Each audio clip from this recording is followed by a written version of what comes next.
ठक हण मौकियो थी भुल छॾे भुल जो पुट छॾे इन ॾादर खे सनी तुली मट ॾेई छॾीस। हाँ चाचा तगिया मां भी इहो ई थो सोचां त हिन मौक़े मां वॾो फ़ाइदो कीअं वठिजे। तूं हाणे हिकिड़ो कमु कर, पहिरीं त तूं नादर खे परचाए, पोइ हुन जे ज़हन में ॻाल्हि आहे ठोके छॾ ज़दोरी बराबरि था।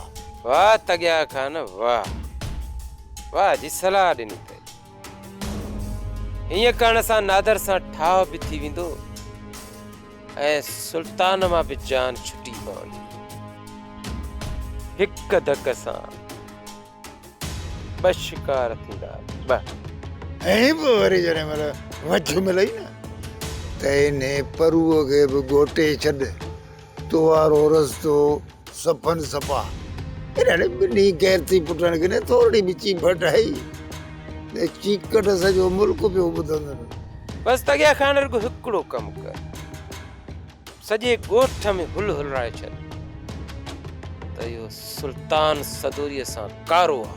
रुॻो एतिरो कोन ॿुधाए पोइ अॼुकल्ह जेका सोशल मीडिया आहे न उहा वॾी ज़ोर आहे बाबा।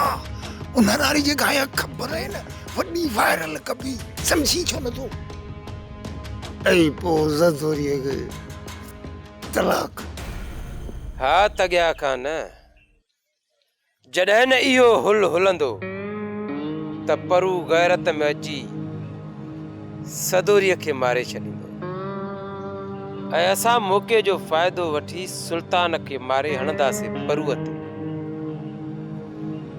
ऐं परू गैरत में अची सुल्तान ऐं सदोरीअ जो खून पंहिंजे गिचीअ ते खणंदो त कारे ऐं कारीअ खे मारियो आहे।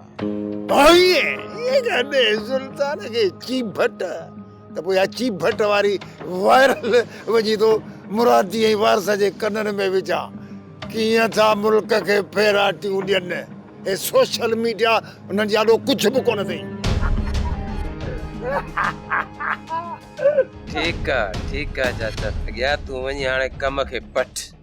जे दरिया खे बाहि नथी लॻी सघे सुल्तान ईअं बद इख़लाक़ नथो थी सघे। साईं तव्हां था चओ न सुल्तान ते तव्हांजो भरोसो आहे, इन करे था चओ जे माण्हुनि इहो वीडियो ॾिठो आहे उहे साख था खणनि। सदोरी सुल्तान खे उन्हनि साफ़ साफ़ ॾिठो आहे। इहो सभु कूड़ आहे। इहो सदोरी जे मथां इल्ज़ाम आहे। ॿार पंहिंजे सालार खे शरीफ़ माण्हुनि ते इल्ज़ाम लॻाइण जो हुनखे कुझु शर्म ई कोन थो थिए। साईं कुझु बि हुजे सदोरी जे लाइ ॾुखिया ॾींहं असांजो यार परू ऐं सुल्तान बि परेशान आहे। तव्हां ॿई वञो परू ऐं सुल्तान खे वञी सम्झायो किथे उहो पाण में अटकी न पवनि।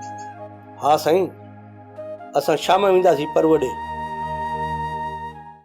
सोप सीरियल सिंध ॼाई तमाम एपिसोड्स ॾिसो हाणे HD क्वालिटीअ में। विज़िट करियो असांजो YouTube channel Sindh TV HD drama.